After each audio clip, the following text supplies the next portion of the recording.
이걸 언니에게 전해줄래? 아무도 모르게 전해주면 더 고맙겠구나. 그날 목수가 준 편지를 내가 언니에게 전하지만 않았더라면. 생각이 거기에 닿을 때마다 양이는 아찔한 현기증과 함께 우울해진다.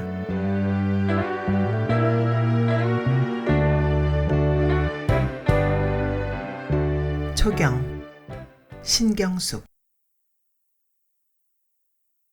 미세한 빛의 입자가 투명하게 닦인 원형의 등피 위에서 나선을 그어댄다. 양이는 가스등에 등피를 끼우고 손잡이를 틀어본다. 녹이 슬었는지 뻑뻑하다.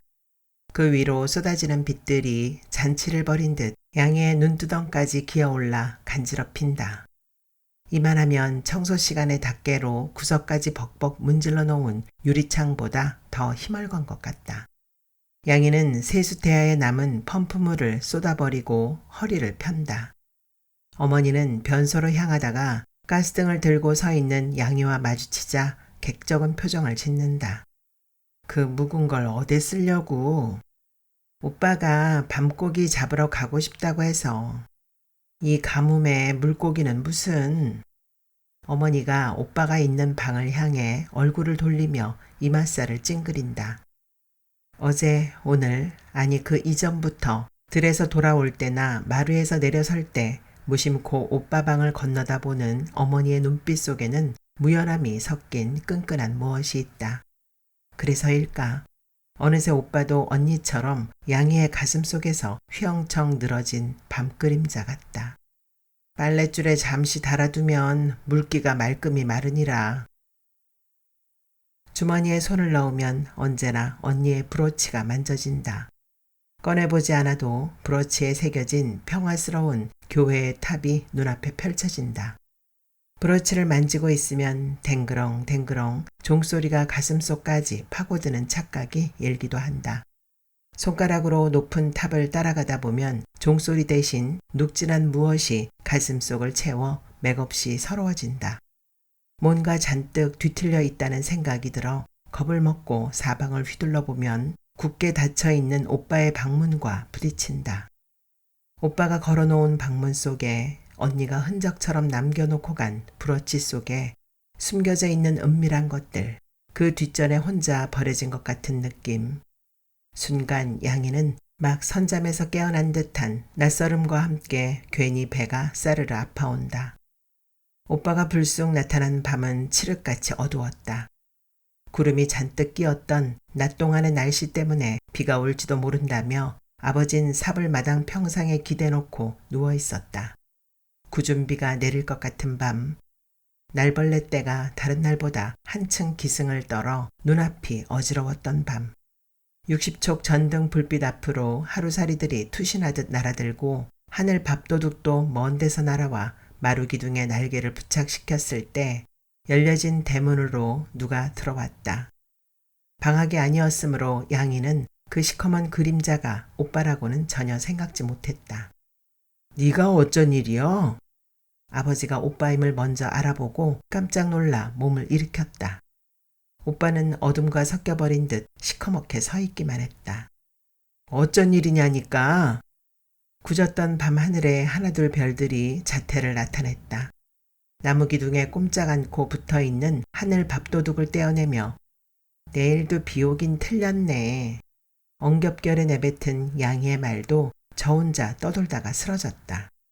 아무 말도 않고 우두커니 서 있는 오빠에게 노독에 찌들린 밤 이슬 냄새를 맡은 건 한참 후였다. 밤 마실에서 돌아온 어머니가 아버지보다 더 놀라며 웬일이냐 재차 물었지만 오빠는 시원한 대답을 해주지 않았다. 휴강이에요. 저 좀 들어가 쉬겠어요. 마지못해 건성으로 대답하고 오빠는 천천히 방으로 들어가 버렸다. 양이가 찬밥으로 늦은 저녁상을 차려 들고 갔을 때 오빠는 벽에 등을 대고 서서 밥상을 내려놓는 양이를 물끄러미 바라봤다.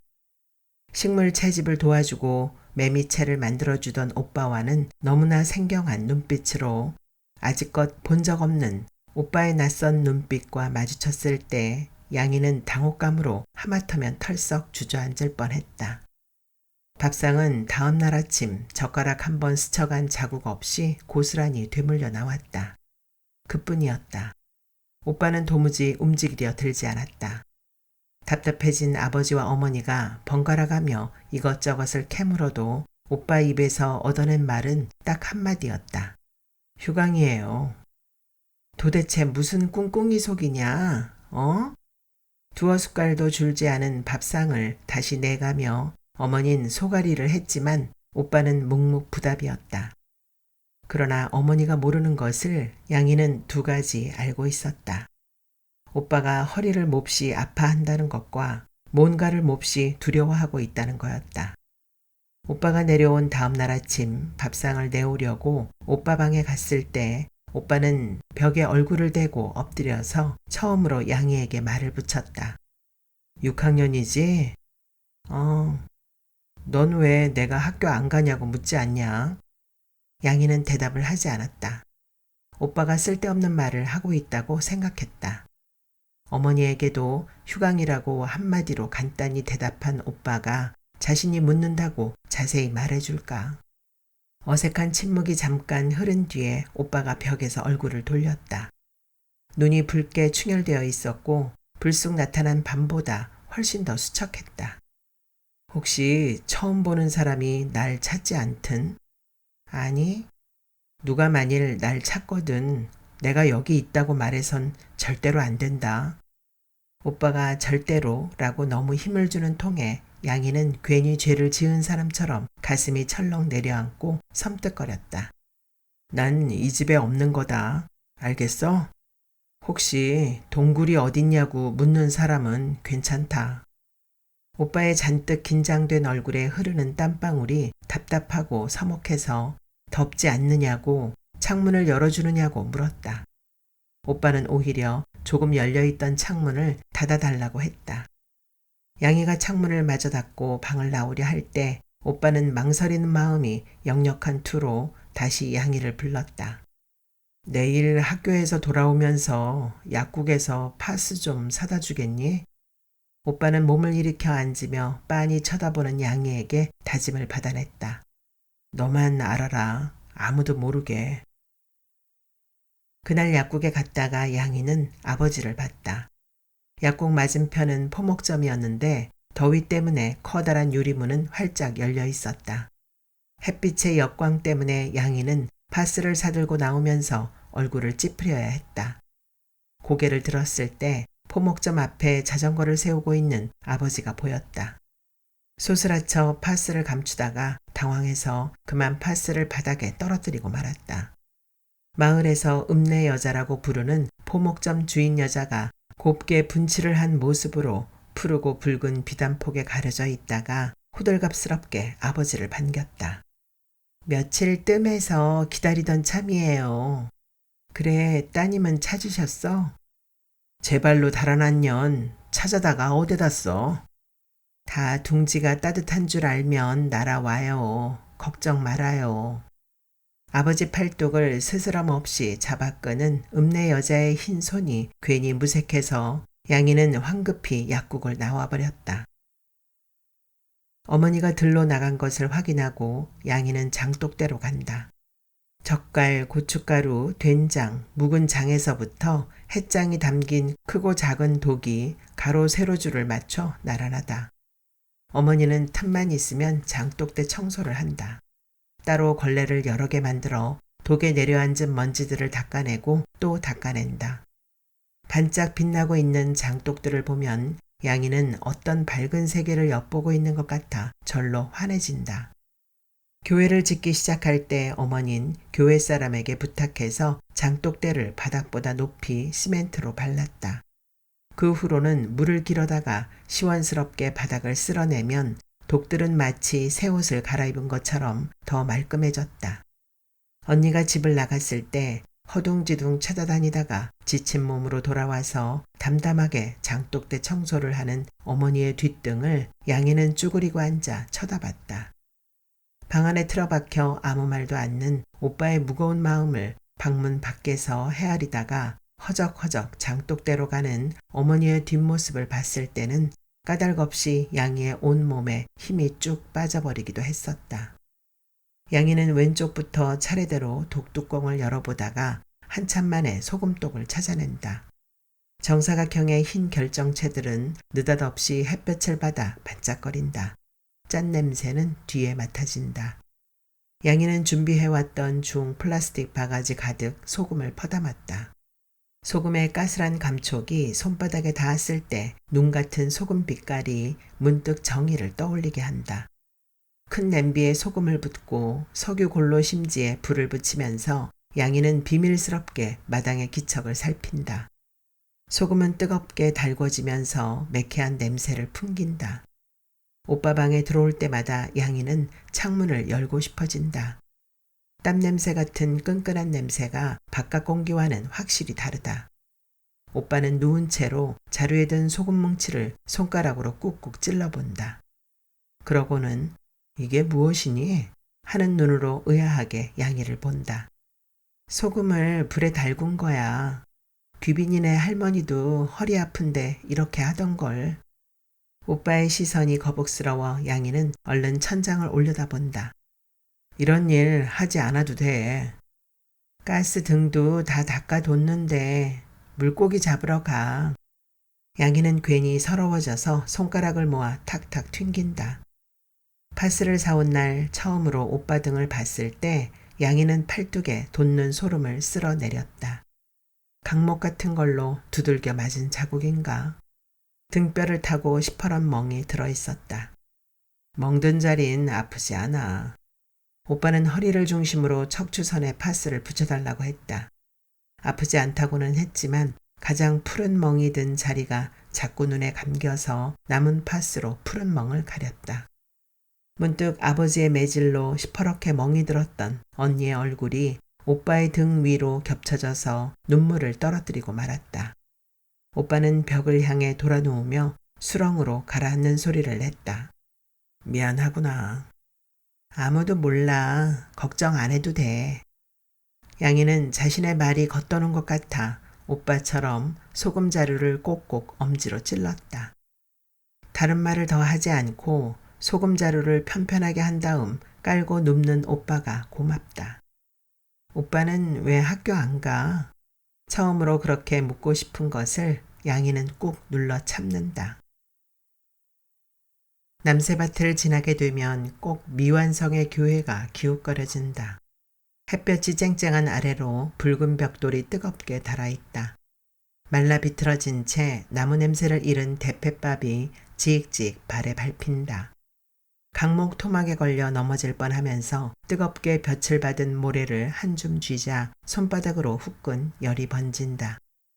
교회가 지어지기 시작하면서 망치 소리, 톱으로 나무를 가르는 소리, 벽돌 쌓는 소리가 끊임없이 들려왔다. 점심때가 되면 낯선 사람들이 아무렇게나 발을 뻗고 앉아 도시락을 꺼내 먹고 담배 연기로 고리를 만들어 허공에 날리곤 했다.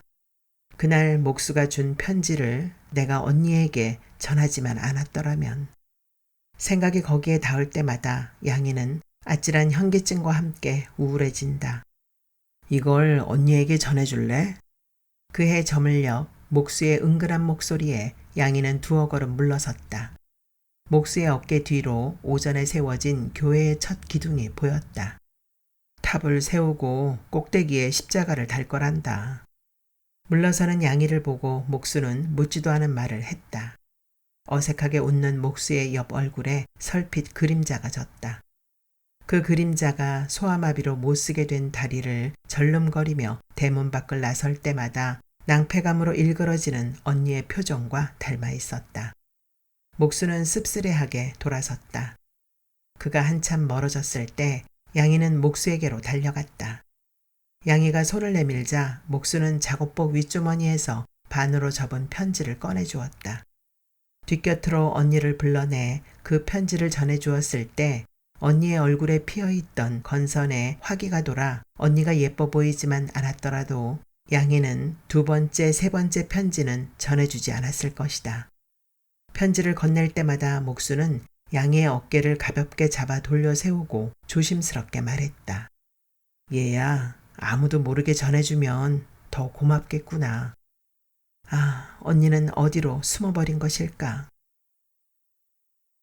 누가 그랬을까? 골똘히 생각해도 누구 짓인지 전혀 짐작도 안 간다.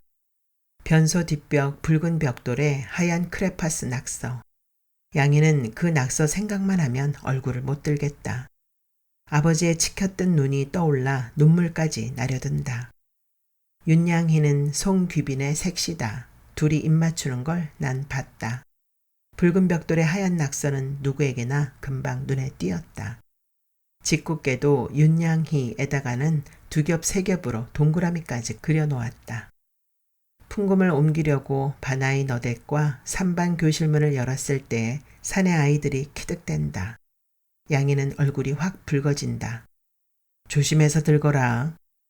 키가 큰 3반 담임 선생님이 풍금 건반 위에 쌓인 먼지를 손바닥으로 쓱 닦아낸다. 저 단발머리가 윤양이야.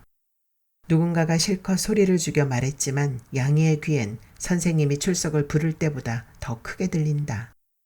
누군가 웃음을 못 참고 쿡 소리를 내자 여기저기에서 웃음이 터진다.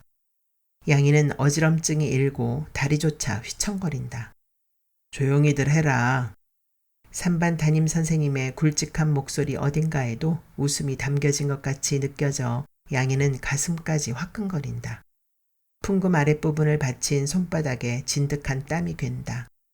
3반 교실을 나오면서 기어이 양이가 풍금을 놓쳐버리자 앞쪽으로 힘이 쏠려 모두들 기우뚱거린다. 정희가 다소곳이 풍금 앞에 앉는다. 음악책이 얌전하게 건반 위에 놓여있다. 정희의 손가락들이 반주를 맞추려고 몇 번 허듬을 친다. 정희가 전학 오기 전에 양인의 반은 음악 시간이 없었다. 6학년이 되자마자 담임선생님이 교통사고로 병원에 입원했고 임시로 양인의 반을 맡은 선생님은 핸드볼 코치였다. 정희가 전학 오기 얼마 전에 누군가가 우리 반은 왜 음악 시간이 없냐고 투덜거렸다. 코치 선생님은 교탁에 손을 짚고 난감하게 서 있다가 칠판에 큼직하게 무엇인가를 적었다. 어쩌다 생각이 나겠지. 냉정한 사람이지만 그렇게 사랑했던 기억은 잊을 수가 없을 거야. 아이들은 열심히 따라 불렀다. 나중에 언니에게 그게 무슨 노래냐고 물으니까 언니는 정말 선생님이 이 노래를 가르쳐줬단 말이지? 하고 되물었다. 양이가 가사가 적힌 연습장을 언니의 코앞에 비치자 언니는 재밌는 선생님이구나 하면서 가사가 적힌 맨 윗칸에 이별이라고 적어 넣었다. 패티김이라는 가수 이름과 함께. 정희의 옆 얼굴을 볼 때마다 양이의 가슴은 밑바닥까지 균열해진다. 정희가 처음 전화 갔던 날 인사를 할 양으로 다소곳이 고개를 숙이고는 그대로 시선을 내리깔아버리던 정희의 하얀 얼굴이 앙금처럼 가라앉아 있다. 코치 선생님이 정희의 어깨를 흔들었다. 순간 정희는 마치 허수아비처럼 푹 고꾸라져 버렸다. 전학을 오자마자 정희는 양호실로 옮겨졌고 며칠을 내리 결석을 했다. 다시 등교한 정희의 얼굴은 첫날보다 더 희었다. 정희의 자리는 햇볕이 잘 드는 창가로 정해졌다.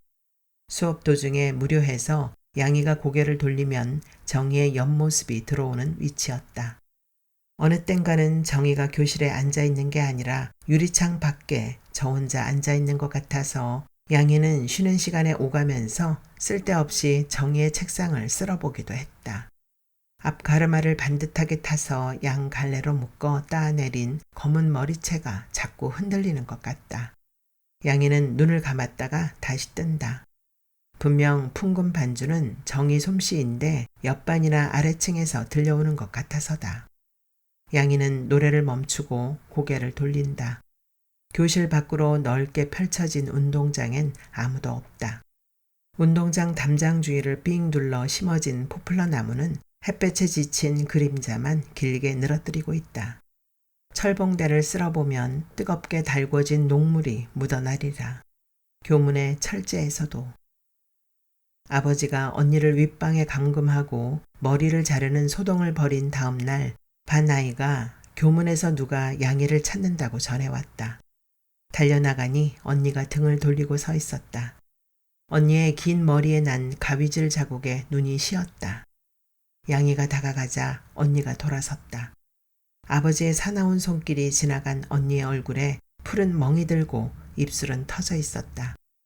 좋지 않은 혈색과 완연한 피로의 흔적으로 인해 그러지 않아도 작은 언니의 얼굴은 더 왜소해 보였다. 언니가 양이의 손을 잡았다. 늙은 포플러 나무 둥치 위에서 규칙적으로 울어대는 매미 소리가 사위를 낮게 가라앉혔다. 붙어먹을 놈이 따로 있지 이거사. 아버지의 분노가 불식간에 끼어들자 갑자기 언니가 너무 멀게 느껴졌다. 지난밤 언니를 다그치는 아버지의 폭언을 양이는 모깃불을 피워놓은 마당에 쪼그리고 앉아 다 들었다. 아버지의 매질과 욕설이 심해질수록 언니는 시름소리조차 내지 않았다. 그것이 아버지를 더 화나게 했을 것이다. 오히려 잠긴 문 밖에서 어머니가 까무라쳤다. 양이가 갈증 때문에 입안에 고여있던 침을 삼키려 할 때 방문이 벌컥 열리고 불빛같이 벌게진 아버지가 뛰어나왔다. 독한 년, 어디 두고 보자. 아버진 어머니 반지꼬리 안에서 가위를 찾아들고 언니가 쓰러져 있는 방으로 다시 들어갔다. 아버지의 큰 목소리에 사람들이 모여들고 쯧쯧 못 볼 걸 본 듯 쭈뼛거리다가 돌아갔다. 아무도 양이가 모깃불 곁에 어둡게 앉아 연기 때문에 눈물을 흘리는 것을 보지 못했다.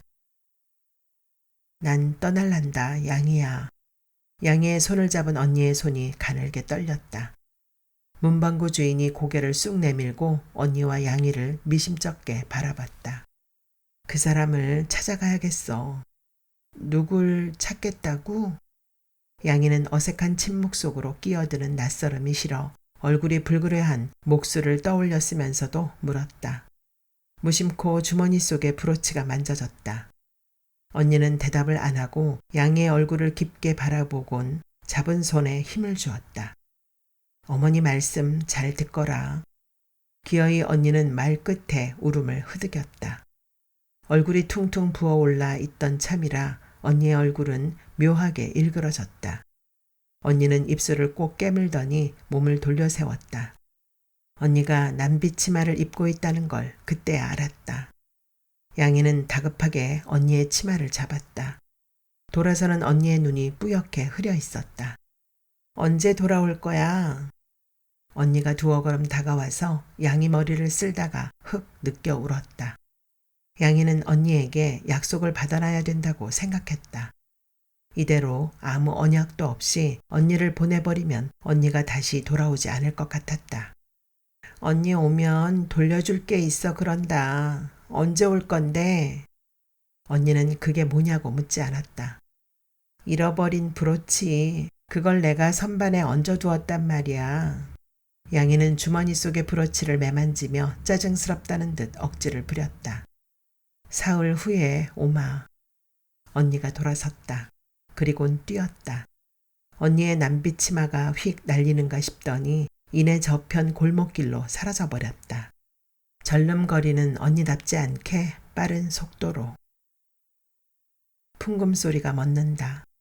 받침대 위에서 음악책을 집어내고 정희가 풍금 뚜껑을 닫는다. 다음은 체육 시간이다. 5분 내로 운동장으로 집합. 정희가 책상에 얼굴을 묻고 엎드리는 게 보인다. 체육 시간이면 정희는 교실에 혼자 남는다. 책상에 얼굴을 묻고 후다닥 뛰어나가는 아이들의 뒷모습을 망연히 바라보기만 한다. 체조를 하다가 구령에 맞춰 운동장을 몇 바퀴 돌다가 교실 유리창 쪽을 바라보면 거기 정희가 운동장을 우두커니 내다보며 서 있다. 정희가 포목점을 하는 읍내 여자의 조카라는 것과 심장 판막증이라는 한 번도 들어보지 못한 생소한 이름의 병을 갖고 있다는 것을 양이는 여름이 시작될 때까지 몰랐다. 양이는 5학년 때의 여름을 생각해 본다. 그때는 귀빈이와 함께 온 들판을 헤매었다. 곤충들을 잡으러 다니다가 땀이 흐르면 옷을 훌렁 벗어던지고 방천 뚝 및 개울 속으로 첨벙 뛰어들 수 있었다. 그땐 아무도 변소 뒷벽 붉은 벽돌에 낙서 따윈 하지 않았다. 정말 작년 여름엔 검은 물 잠자리들도 퍼득퍼득 잘 날아다녔다. 언니는 숱 많은 검은 머리를 뒤로 잡아묶고 밭에서 통통한 호박을 따왔고 어머니는 몰래 애오리를 따다 양이에게 주기도 하였다. 태양은 아름답게 지독했지만 가끔씩은 마른 번개가 치고 소나기가 퍼부었다. 반바지를 걷어 올리고 그물질을 하면 그 물속에서 뒤채는 붕어들의 금빛 비늘이 너무 눈부셔 아찔 현기가 일기도 하였는데 그랬는데 올 여름은 칙칙하다. 언니의 브로치, 오빠가 누워있는 방, 사흘이라는 약속, 백납 같은 정의의 얼굴, 미완성의 교회, 풍금소리, 가뭄. 양이는 작년에 가까이 있던 것들이 모두 저만큼 떨어져 나간 것만 같아서 멀어진 거리에 저편에는 알 수 없는 슬픔이 도사리고 있는 것만 같아서 모든 것이 뜨거운 햇살 속으로 잦아드는 것만 같아서 울적해진다. 도랑을 쭉 따라가면 과수원 입구다. 사내 아이들은 여름밤이면 도랑뚝을 따라 올라가 참외 서리를 하였다. 아버진 원두막에 앉아 밤이 깊을수록 눈을 더 크게 뜨고 과수원을 지켜야 했다. 밤눈이 밝은 사내 아이들이었다. 밤새 한 잠 못 자고 앉아 있어도 아침이면 아이들이 다녀간 흔적이 있다고 아버진 역정을 냈다. 그런 날은 대부분 귀빈이의 청을 받아들여 양이도 합세한 날이기도 했다. 나눠 먹기에 도둑까지. 역정 끝에 도둑이란 말을 스스럼 없이 덧붙이던 아버지는 여름밤이면 늘 잠을 못 자 눈이 벌겠다. 그러나 그것도 참외가 풍성히 열렸던 작년이나 그 이전의 일이다. 어른들은 옷통을 벗고 삽을 들고 들판을 황망히 뛰어다니고 개들도 짖지도 않고 어슬렁거리거나 낮잠만 잔다. 그러다가는 싸운다. 목소리가 잠기도록 서로 고함을 친다.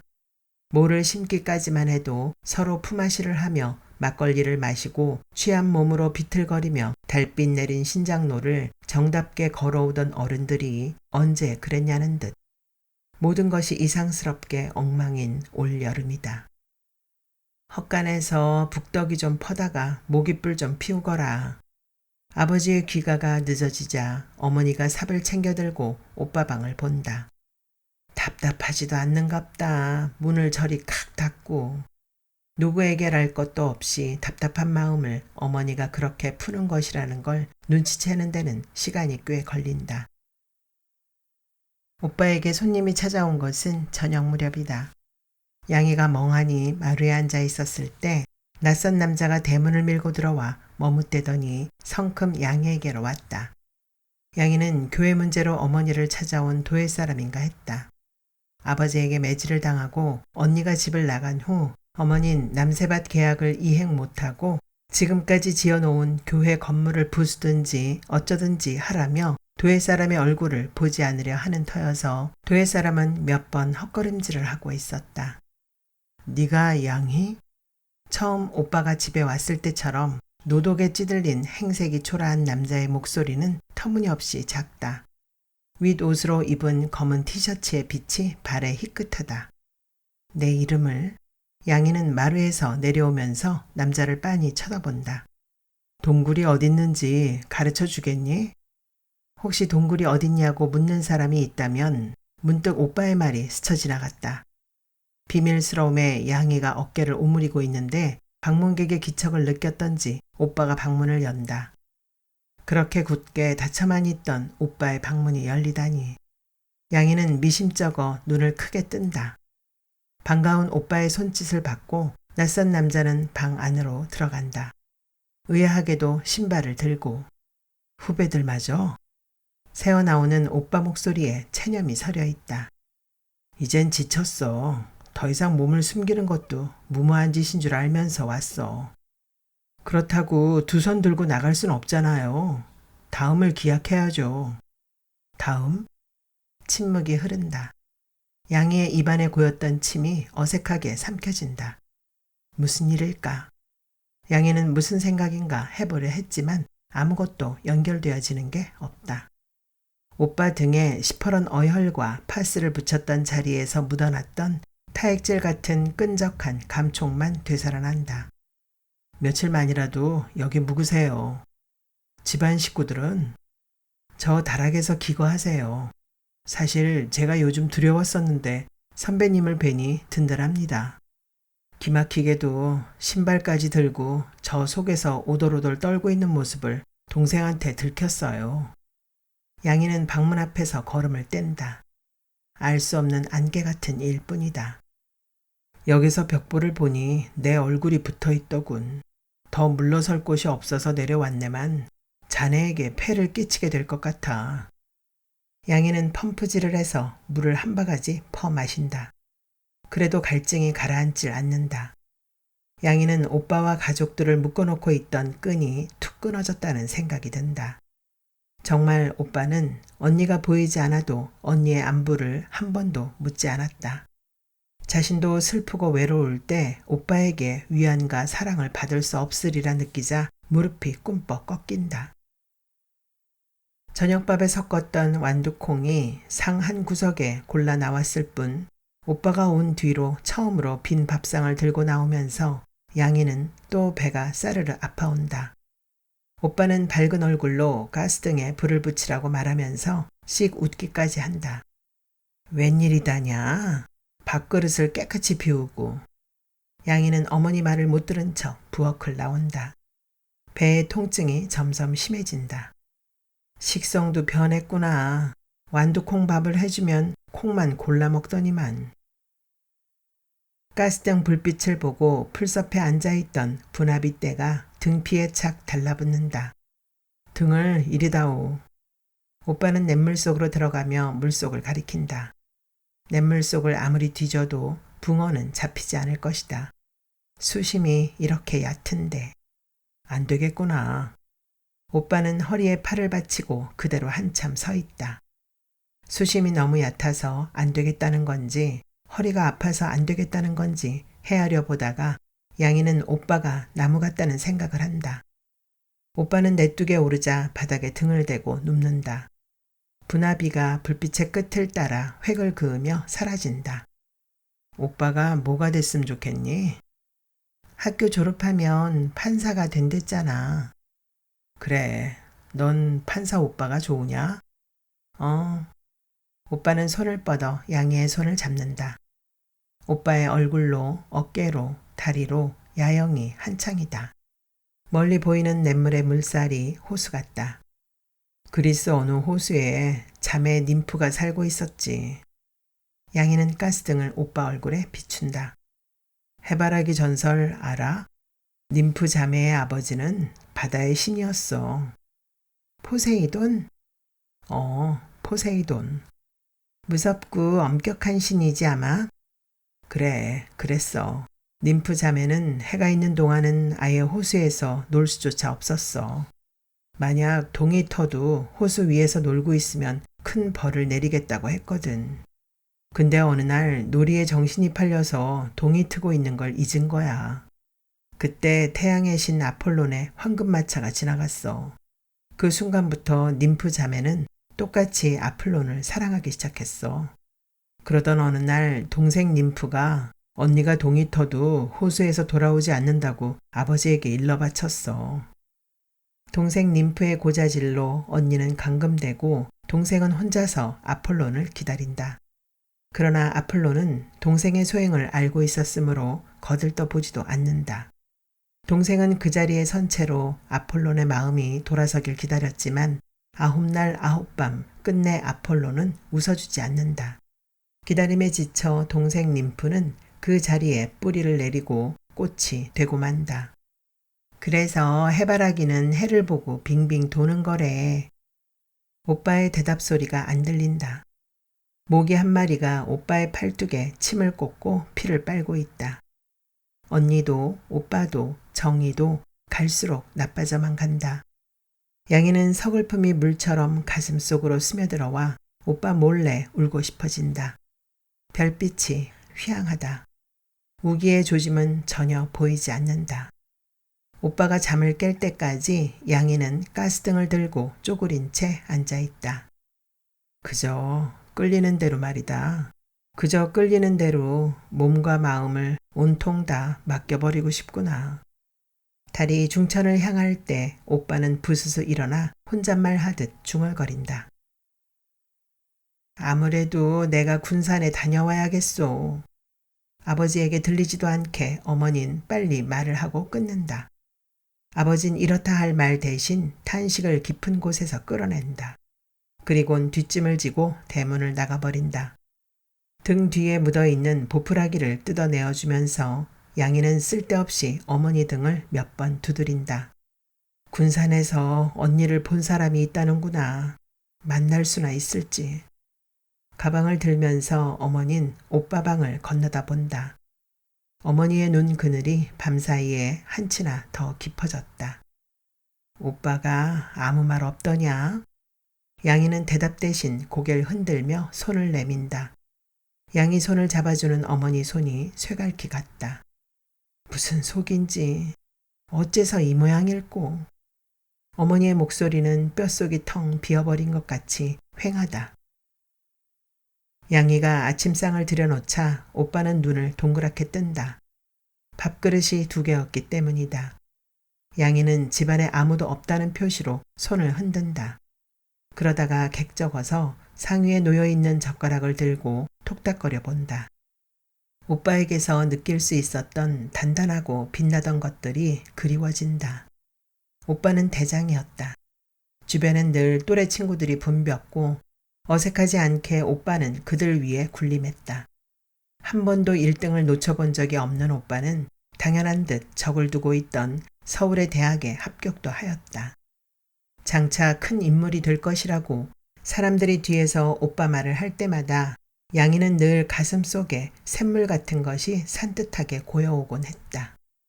그런데 무엇이 오빠를 저렇게 무력하게 만드는 걸까? 날이 갈수록 퀭해지는 오빠의 얼굴을 볼 때마다 양이는 섬뜩한 기운을 느낀다.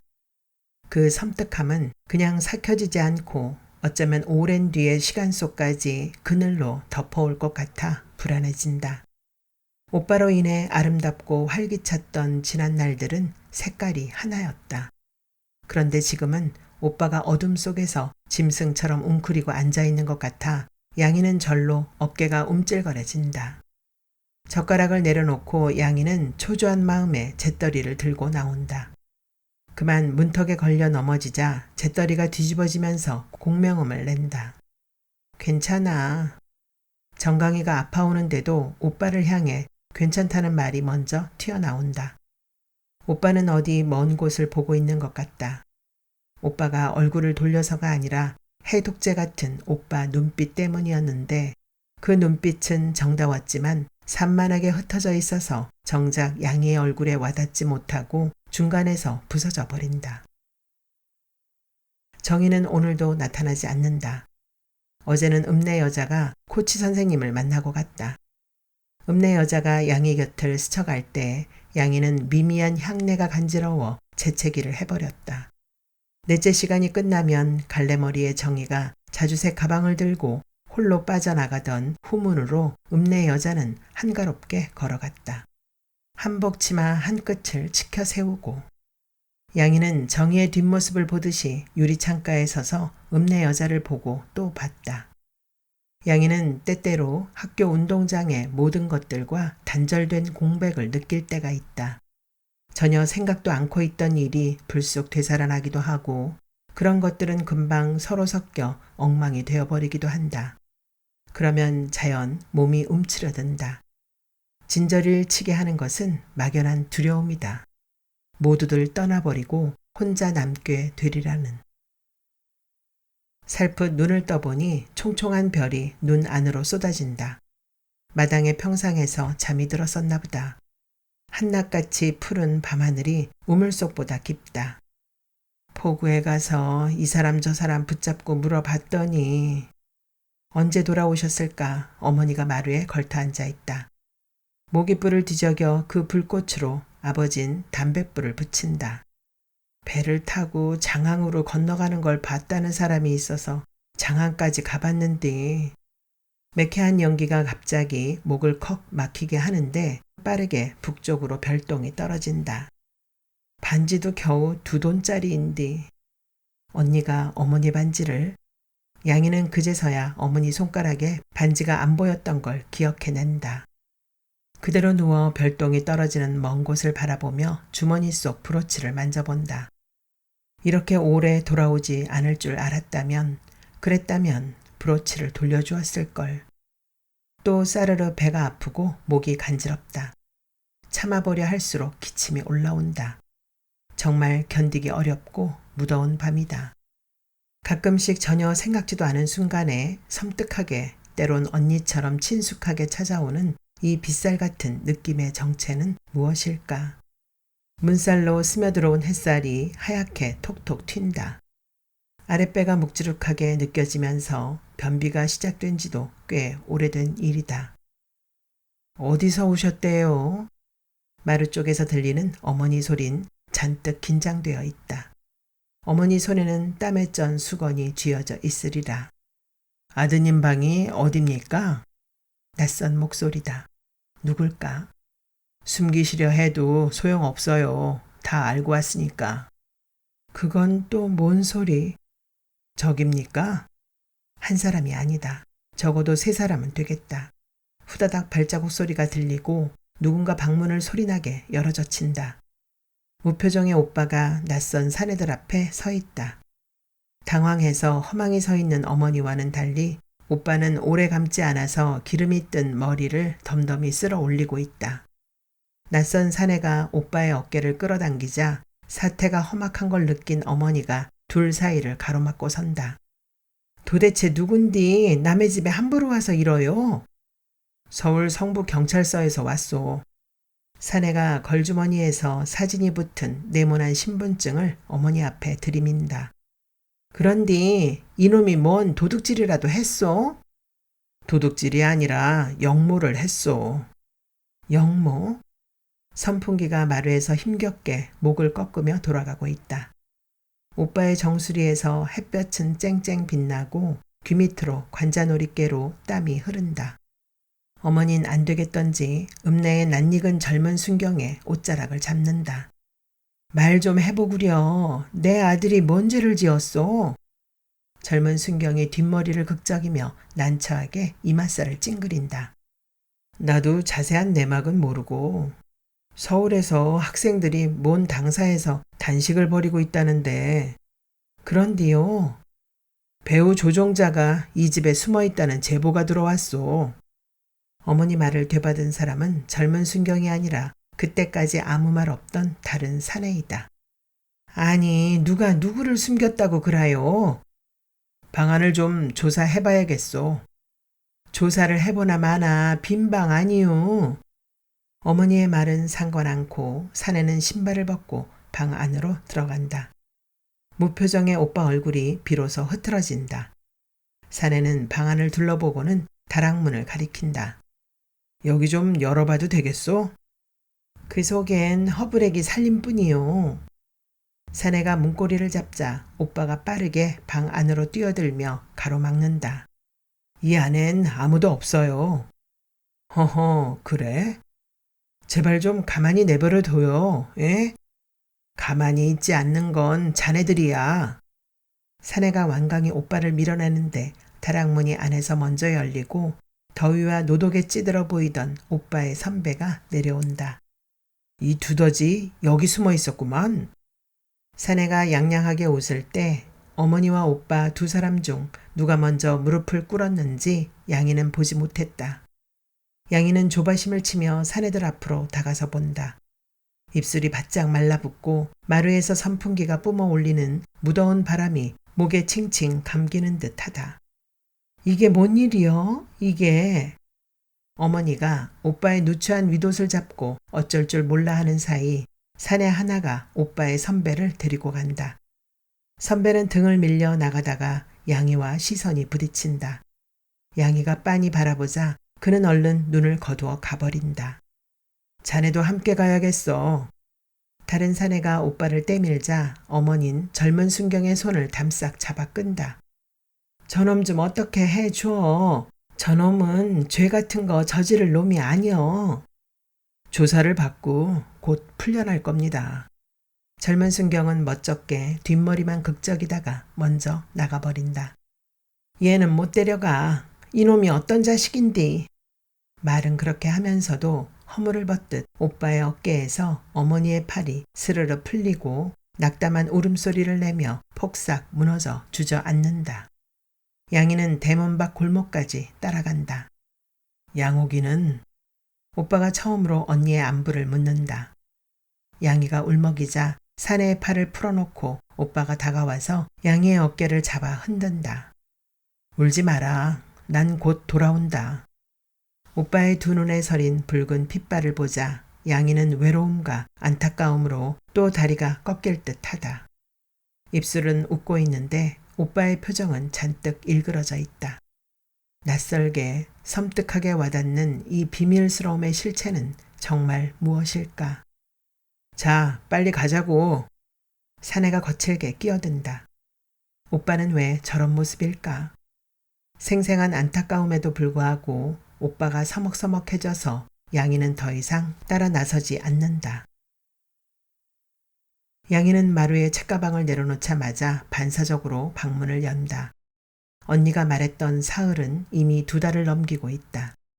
양이는 방문을 소리나게 닫아버리고 대문을 되나온다. 아버지 손을 잡고 하소연하던 목수 부인이라던 여자의 갸름한 얼굴과 언니의 긴 머리를 싹둑싹둑 가위질하던 아버지의 완강한 어깨가 무섭게 가슴을 누른다. 양이는 남새밭을 지나면서 미완성의 교회를 어둡게 쳐다본다. 다리며 목덜미, 겨드랑이 밑에 땀이 끈끈하게 배어오는 걸 느끼며 논뚝에 주저앉는다. 어머닌 양수기 소리가 들려오는 이장내 논 쪽을 바라보며 한숨을 푹 내쉰다. 제 구실도 못하는 물고는 있어서 뭐하노. 물지개의 물을 논바닥에 쏟아내며 누구에게 들으란 소린지 어머닌 허망한 소리를 낸다. 어머니가 쏟아놓은 물은 쩍쩍 금이 간 바닥으로 어느새 스며들었는지 어쨌는지 흔적도 없이 말라버린다. 사나흘만 더 가다가는 어머니의 뒷말은 철로변을 가로지르는 열차의 소음이 잘라버린다. 어머닌 질주하는 열차를 망연히 바라본다. 끙 앓는 소리를 내며 어머닌 다시 물지개를 등에 맨다. 양이는 턱없이 어머니의 뒷모습에 대고 고개를 주걱거린다. 언니 때문에 어머니 속이 수처럼 까맣게 타가는데도 양이는 언니가 집을 나가던 날 학교로 찾아왔더란 말을 꺼내지 못했다. 사흘 후에 오마했던 언니의 말을 꼭 전하고 싶었으나 처음 목수의 편지를 언니에게 전해준 것이 자꾸만 마음에 걸렸다. 사흘 후란 말을 꺼내려면 편지 이야기도 또 어머니가 모르는 다른 이야기도 해야 될 것 같았고 그것이 양이에겐 무척 힘이 들었다. 그러다가 사흘은 그냥 흘러버렸고 그와 함께 어머니에게 해줄 위안의 말도 자연 무산되어 버렸다. 쓸데없는 짓 그만하라고. 그깟 물지개로 뭘 어쩌겠다고. 삽을 들고 나타난 아버지가 힘들게 물지개를 내려놓는 어머니를 향해 짜증스럽게 말한다. 그람은 가만 앉아서 이것들 비틀어 죽는 꼴을 보란 말이여요. 당신 하는 일이 어째 그렇소. 넘들은 조합에서 양수기도 잘 빌려오는디 읍엔 자주 나가면서 농사 짓는 일 신경 안 쓰고 뭘 하고 댕기는지. 아무렴 내가 될 일을 안 하고 이러고 있나? 읍에 나가기도 남살스러워. 집을 나가는 년이 없나? 구치소에 드나드는 놈이 없나? 미친놈의 새끼. 하라는 공부나 할 일이지 뼈 빠지게 일해서 등록금 마련해 준게 그래 그리도 할 일이 없어 데모를 하다가 학교를 잘려. 아버진 다시 부하가 치밀어 오른 듯 삽을 내팽개치고 위도 주머니에서 담배를 꺼낸다. 한 갭이 남은 담배를 입술에 물고 헛헛 한숨을 쉰다. 서울에 한번 댕겨 올라요. 주름진 목으로 골저 흘러내리는 땀을 수건으로 닦으며 어머닌 안팡스레 입술을 깨문다. 서울에 가기만 했단 나하고 결판 낼 작정혀. 쓸개 빠진 놈 뒷바라지 허는 꼴 난 못 본 깨로. 그놈도 뭔 이유가 있은께 그랬겠지. 괜히 그랬겠소. 반도 안 피운 담배를 바닥에 내꽂으며 아버진 몸을 꼿꼿이 세운다. 이유는 뭔 놈의 이유여? 뒷심 없는 놈은 그저 죽은 듯이 살아야지. 누구는 돌아가는 꼴 몰라서 기어 사는 줄 알아? 아버지의 불쑥 튀어나온 목을대에 흐르는 땀방울이 햇볕에 그을려 붉은 아버지 가슴 속으로 흘러든다. 그렇게 자식을 넋빠진 놈 취급 말어요. 양옥이도 다 당신 탓이오. 인자 20살뿐이 안 먹은 기집아를 그리 사납게 다루는 애비는 시상 천지에도 없을 거구만. 어디 그것이 몸이나 성하네요. 다른 건 몰라도 소아마비는 부모 탓이랍디다. 이미 엎질러진 물 아니겠소. 아직 모르는 사람에게나 숨겨서 다독여줘도 가슴에 맺힐 것인디 그 난리를 피울 게 뭐요. 왜소한 어머니의 어디께에 숨어있던 완력이 터진 듯 어머니는 물지개를 거칠게 등에 매더니 뒤도 안 돌아보고 총총 걸음을 옮겼다. 어머니 등 뒤로 7월의 햇살이 너무 강렬하게 내리 퍼부어 양이는 어느 순간 야위고 가파른 어머니의 작은 몸이 물지개에 눌려 휘청 쓰러지는 환영을 본다. 양이는 담뱃갑을 쥐고 지루하게 맑은 하늘을 올려다보는 아버지를 남겨두고 둑길로 오른다. 빈 담뱃갑을 구겨서 내던지는 아버지의 기척을 등 뒤로 낱낱이 읽으며 우울해진다. 가게 안은 어수선하다. 막걸리가 바닥에 났는지 주인은 끝이 다른 플라스틱 바가지로 술동 밑바닥을 긁어 주전자를 채우고 있다. 문설주에 붙박인 채 비닐봉지에 그만한 양으로 담긴 땅콩과 오징어포가 흔들리는 사이로 읍내 여자의 하얀 모시 치마가 보인다. 내년엔 과수원을 내게 맡겨보라고요. 지금보다 수확을 2배는 올릴 테니. 귀빈이 아버지가 얼굴이 붉게 달아오른 채 읍내 여자와 가까이 붙어 앉아 있다. 읍내 여자 앞에 놓인 주발에 귀빈이 아버지가 술을 따른다. 첫 술은 아닌지 분 바른 얼굴이 뒤밑까지 발그레하다. 양이가 담뱃값을 주인에게 내밀었을 때에야 귀빈이 아버지는 양이를 알아보고 헛헛 기침을 하며 읍내 여자와 떨어져 앉는다. 아, 너구나. 읍내 여자는 앉은 채로 흐트러진 머리를 손으로 쓸어 올리며 양이를 바라본다. 양이는 읍내 여자의 눈을 피해 진열장을 살핀다. 주인이 담배를 건네준다. 양이야. 읍내 여자가 자신의 이름을 틀리지도 않고 정확히 부르고 있다는 사실이 놀라워 양이는 멍해진 채 돌아본다. 박하사탕 먹겠니? 여자는 양이의 대답을 듣지도 않고 활짝 웃으며 손을 뻗어 과자 봉지를 집어 건네준다. 아, 덥겠구나. 읍내 여자는 흰 모시 치마를 건사하려 들지도 않고 고무통에 물을 채우고 담가 놓은 음료수병을 꺼내 따개로 뚜껑까지 열어준다. 건강하게 생겼구나. 여자는 물방울이 뚝뚝 떨어지는 음료수병을 양이의 손에 건네주며 양이의 볼을 쓰다듬는다. 음료의 냄새인지 여자의 냄새인지 모를 실한 꽃냄새가 코끝으로 스민다. 정이가 가끔 네 얘기를 했었단다. 네 까만 얼굴이 좋다고. 너와 100m 경주를 하고 싶다고도. 여자가 정답게 양이를 들여다본다. 양이는 엉겹결에 읍내 여자의 살가운 친절을 받고 황당해 급히 가게를 나선다. 가게를 나서자마자 불볕이 양이의 머리로 쏟아진다.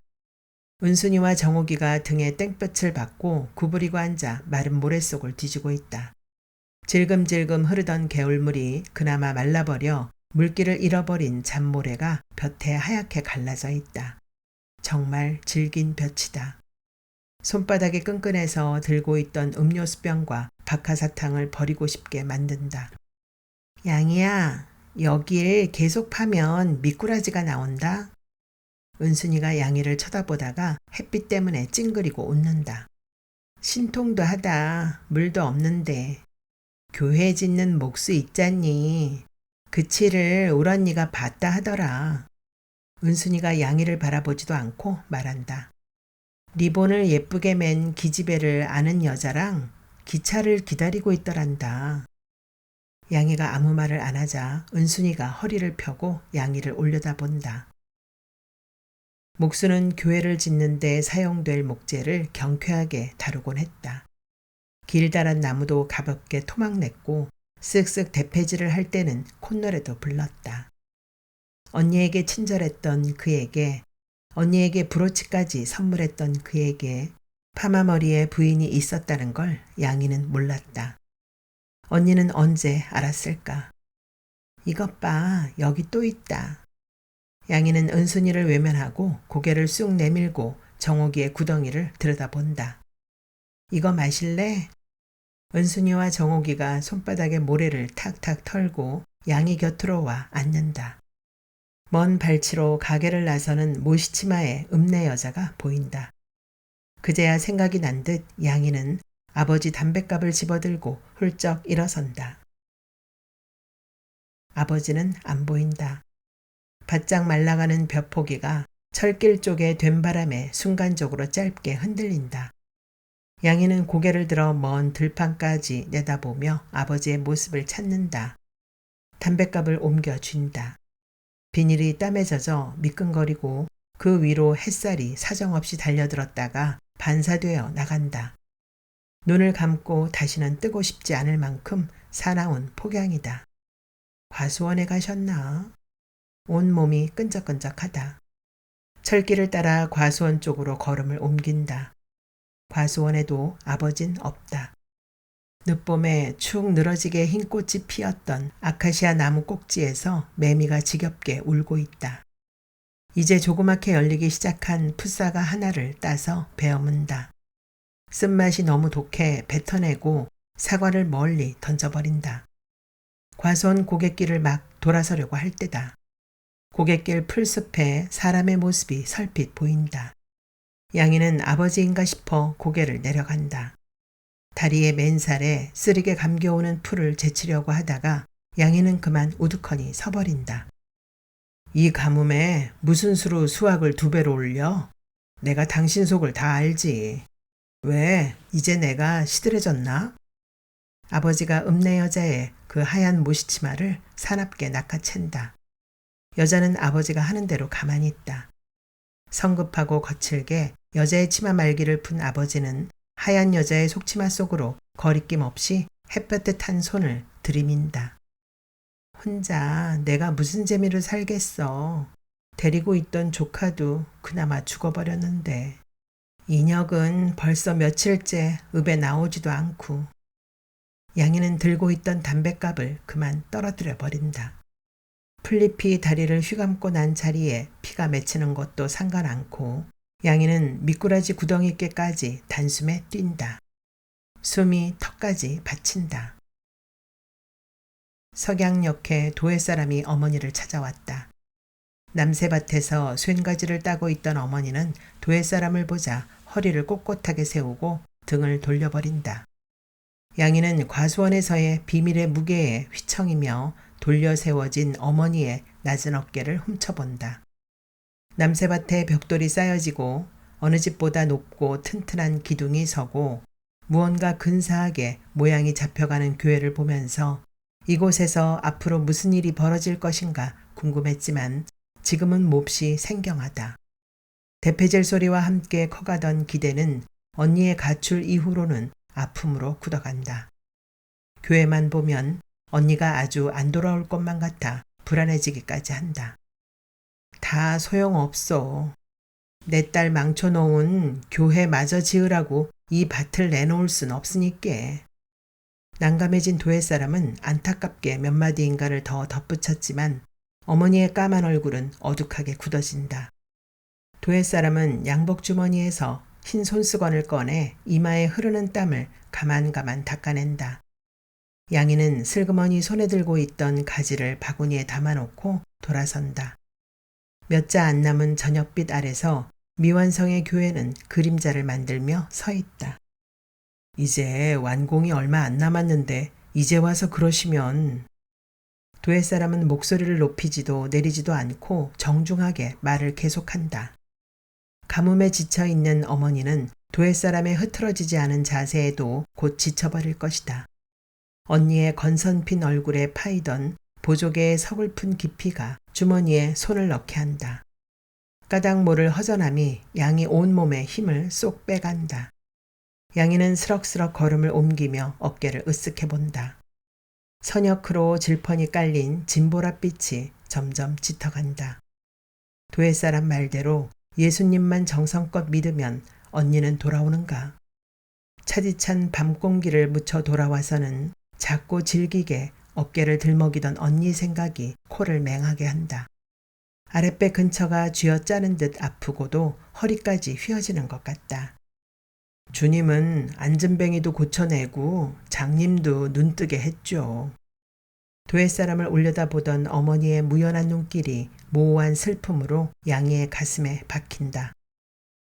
안 되겠다. 너 저녁 좀 짓거라. 오빠한테 좀 댕겨와야 쓰겄다. 도회 사람을 어떻게 따돌렸을까? 어머닌 부산하게 집 쪽으로 걸어간다. 북덕이가 켜켜로 쌓여진 곳에 배를 움켜쥐고 앉자 멀리 미루나무 길로 천천히 걸어가는 읍내 여자의 하얀 무시옷이 보인다. 물빛 양산은 어디다 뒀는지 여자는 저녁 햇살을 그냥 받고 걷는다. 읍내 여자의 모습을 보자 다시 속이 뒤틀린다. 양이는 고개를 땅바닥에 쳐박고 음식물을 개워낸다. 눈물이 주룩 흘러 떨어진다. 언니. 주머니 속에 손을 넣자 열려있던 브로치의 뾰족한 끝이 손바닥을 아프게 찌른다.